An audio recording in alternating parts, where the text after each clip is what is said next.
नमस्कार, मैं हूं सुधीर पाल और आप देख रहे हैं पंचायत ऑब्जर्वर लाइव। यह कहानी है लातेहार जिला के महुआडांड़ प्रखंड के महुआडांड़ पंचायत की। महुआडांड़ गांव की ग्राम सभा को बताया गया था कि आप सजग होइए, आप सतर्क रहिए और आप जागरूक हो। बस मंत्रियों, राजनेताओं और सरकार के अधिकारियों के इस नसीहत को ग्राम सभा ने अमल में लाने की कोशिश की। उन्होंने अपने गांव को जागरूक करना शुरू किया। ग्राम सभा की बैठकें नियमित होने लगी और लोगों को बताया गया कि महुआडांड़ पंचायत, महुआडांड़ ब्लॉक 5वीं अनुसूची वाले इलाके में है और यहाँ की ग्राम सभाओं को विशेष शक्ति उपलब्ध है। यहाँ की ग्राम सभाएं योजनाओं का चयन कर सकती है, में सहयोग दे सकती है और क्रियान्वयन के बाद उनका मूल्यांकन और अनुश्रवण कर सकती है। बस ग्राम सभा की महिलाओं ने आगे बढ़कर इस ताकत को इस्तेमाल करने की कोशिश की और पहला इस्तेमाल जो उन्होंने किया, अबुआ आवास योजना की स्थिति को जानने के लिए।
ग्राम सभा के सदस्यों ने 4 ऐसे घरों की फोटो उपलब्ध कराई जिनके पक्के मकान हैं, जिनके पास 4 पहिया वाहन भी है और जिनमें से कुछ लोग के पति जो है सरकारी नौकरी में है।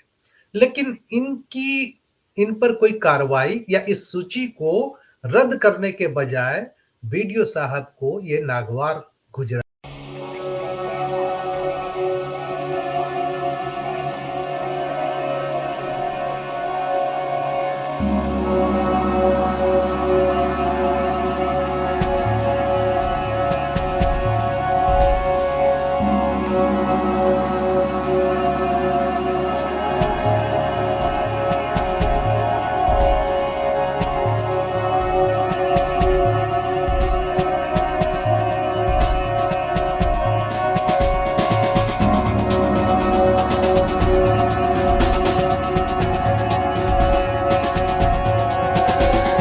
जिन 13 लोगों को मापदंड के विपरीत उपकृत किया गया था, उनके मापदंड में कैसे वो फिट नहीं हो रहे थे, देखिए यह रिपोर्ट। पंचायत ऑब्जर्वर को उपलब्ध दस्तावेज के मुताबिक महुआडांड़ प्रखंड में अबुआ आवास योजना में गलत स्कोरिंग कर अयोग्य लाभुकों को योजना का लाभ दिया गया।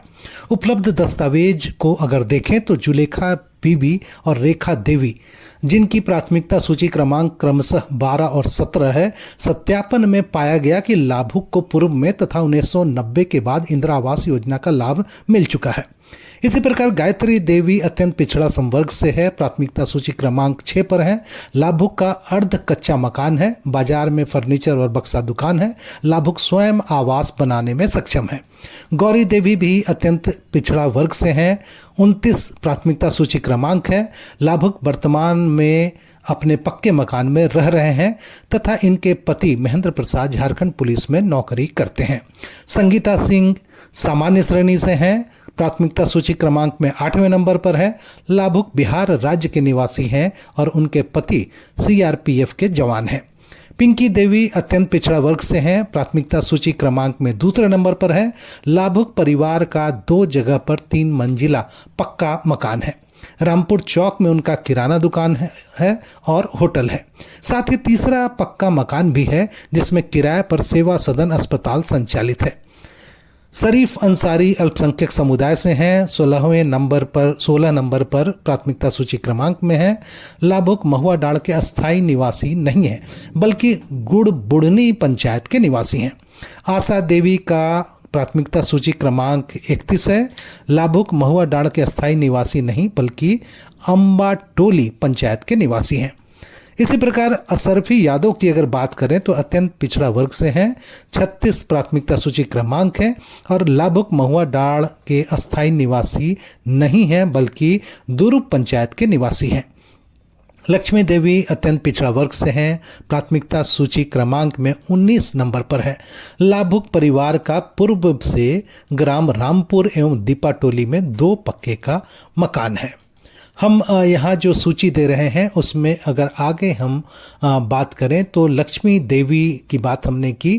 अनीता देवी की अगर बात करें तो वो अत्यंत पिछड़ा वर्ग से हैं, प्राथमिकता सूची क्रमांक में 42 नंबर पर हैं और लाभुक वर्तमान में अपने पक्के मकान में रहते हैं।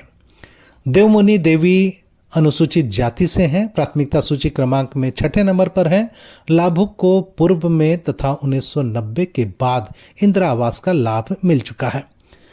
दीपाटोली गांव की बात करें तो वहां अरसी खातून जो अल्पसंख्यक समुदाय से हैं, प्राथमिकता सूची क्रमांक 4 है। लाभुक के पति पेशे से डॉक्टर हैं। ग्राम सभा ने अपनी जांच में इन 13 आवास में सूची था, 52 लोगों का सूची था। उसमें से हम लोग लगभग प्राय सभी का किए जांच। उसमें से हमने 13 लोगों का ऐसा पाया कि जो कि वो लोग देने योग्य नहीं थे। जैसे कि 3 ऐसे लाभुक थे जो कि दूसरे पंचायत के थे, तो उनका वो तो इस ग्राम सभा के नहीं थे, तो इस ग्राम सभा में उनका नाम कैसे दर्ज हुआ? वो जिस पंचायत के थे उसी ग्राम सभा के सदस्य होंगे ना। इस ग्राम सभा महुआ डाड़ ग्राम सभा के सदस्य नहीं कहलाएंगे, तो इसमें उनका नाम आ गया।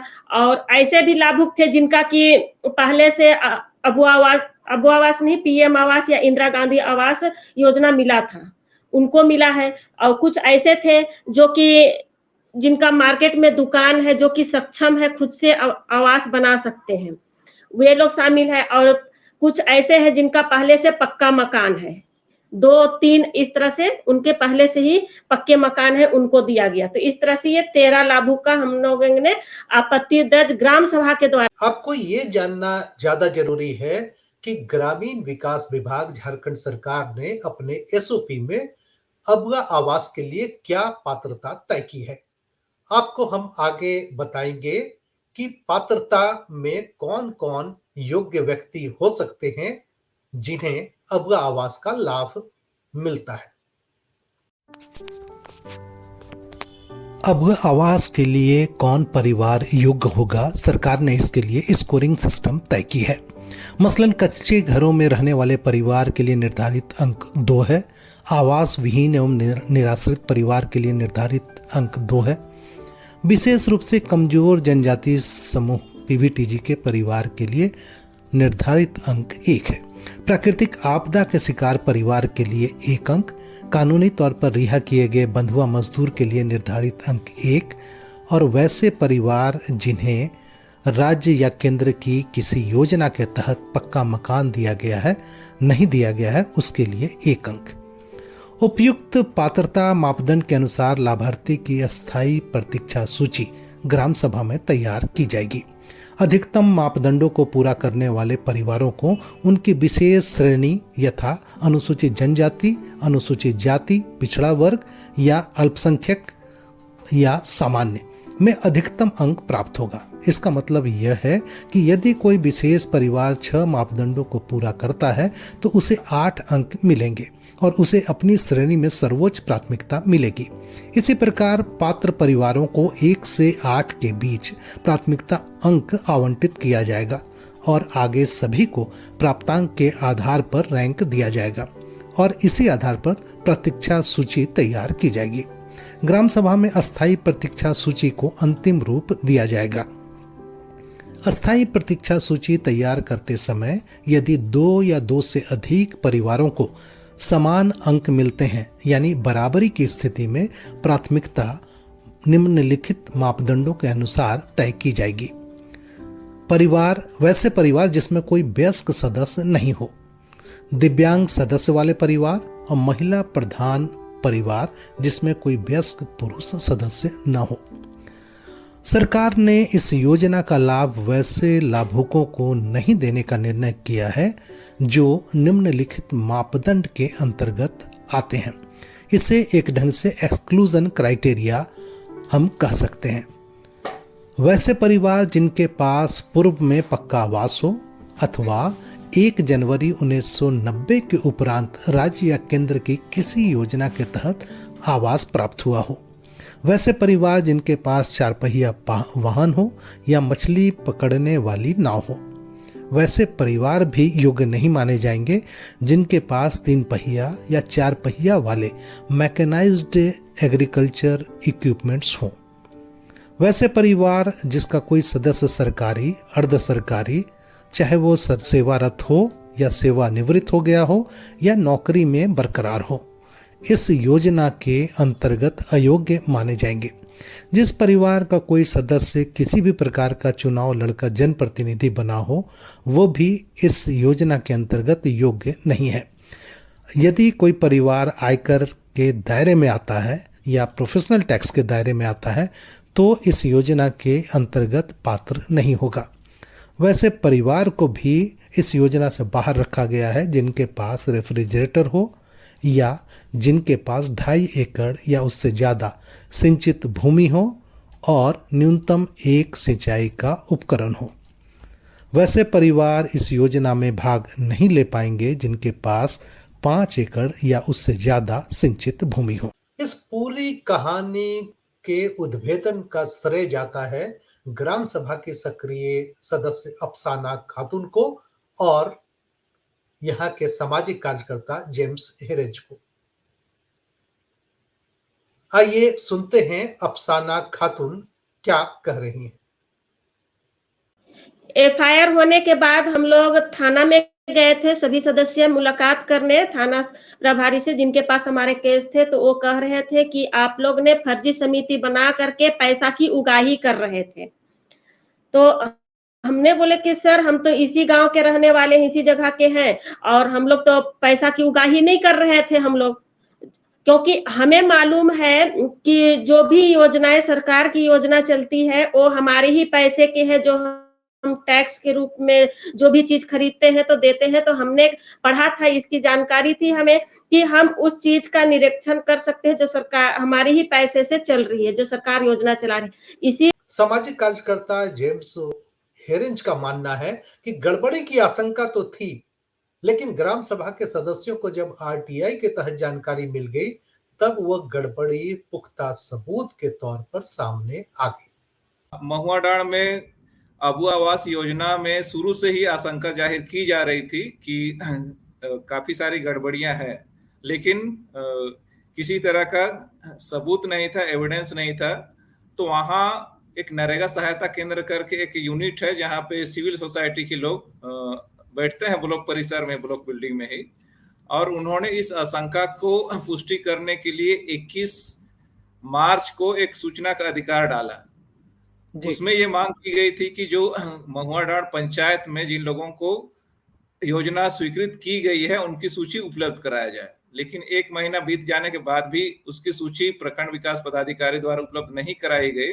फिर 26 अप्रैल को उन्होंने अपील में गया डीडीसी लातेहार के पास में, और उस अपील के बाद वहां अनौपचारिक रूप से जिस पंचायत का मामला था उस पंचायत सचिव ने व्हाट्सएप के जरिए सूचनाएं भेजी और फिर बाद में उसकी कॉपी भी उपलब्ध कराई हमारे महुआ डांड के साथियों को, जिसमें अफसाना खातून है और प्रसन्नता किंडो है और भी 4 साथी हैं। तो फिर उसके बाद आपको हम इन 2 महिलाओं का वीडियो दिखा रहे हैं जो वाकई सबसे जरूरतमंद हैं और जो झारखंड सरकार के एसओपी के अनुसार मापदंडों पर खरा उतरती हैं। बावजूद इनको अबुआ आवास नहीं मिल पाया क्योंकि ये दोनों महिलाएं उपकृत करने में सक्षम नहीं थी। अगुआ आवास के लिए पेपर भरे थे, नहीं मिला। तभी आप लोग कहाँ रहते हैं? डेरा में रहते हैं। कितना साल से डेरा में रह रहे हैं आप लोग? 12 साल से। तो आवास के लिए भरे थे अबर? तो क्या बोला? अब नहीं मिला तो क्या बोले। मेरा नाम रुमाना खातून है, मैं महुआ डाँड़ की रहने वाली हूँ और हम लोग का आवास रहने के लिए जगह नहीं है। पहले भी आवास दिया गया था, अब आवास लेकिन नहीं मिला, टाल दिया गया है। इस एफआईआर के अगेंस्ट में आप लोगों ने क्या वरीय पदाधिकारियों के पास कोई शिकायत दर्ज की है क्या? अभी तक शिकायत नहीं दर्ज की गई थी, लेकिन 5 जुलाई को अभी हम लोगों ने आवास और भोजन का अधिकार अभियान झारखंड में निर्णय लेकर के इस नेटवर्क में थी जून महीना में। तो इसके बाद हम लोग 5 तारीख को ईमेल से उपायुक्त गरिमा सिंह को और लातेहार के पुलिस अधीक्षक को हम लोगों ने दी। तो ये पूरी कहानी, जिसको हम एक ढंग से कह सकते हैं कि चोरी भी और सीनाजोरी भी। हम ये बात इसलिए कह रहे हैं कि जहां ग्राम सभा के इस कृत्य को सराहना करनी चाहिए कि एक ग्राम सभा इतना सजग है कि जिसने सरकार के कार्यक्रमों में गड़बड़ी को उजागर किया, भ्रष्टाचार को जिसने सामने लाया, उल्टा ही ग्राम सभा के इन सक्रिय सदस्यों के खिलाफ केस दर्ज कर दिए गए हैं। ये पूरी तरह अंधेर गर्दी है। सरकार अगर हमारी आवाज सुन रही है तो इस पर निष्पक्ष जांच के आदेश दिए जाने चाहिए। आखिर एक प्रखंड विकास पदाधिकारी कैसे ये हिम्मत कर लेता है कि गड़बड़ी के उजागर होने के बाद उजागर करने वालों को ही मामले में फंसा देता है। आज के विशेष में बस इतना ही। यदि आपने हमारे चैनल को अभी तक सब्सक्राइब नहीं किया है तो आपसे आग्रह होगा कि आप हमारा चैनल सब्सक्राइब करें। कार्यक्रम पसंद हो तो लाइक करें और कमेंट्स करना न भूलें।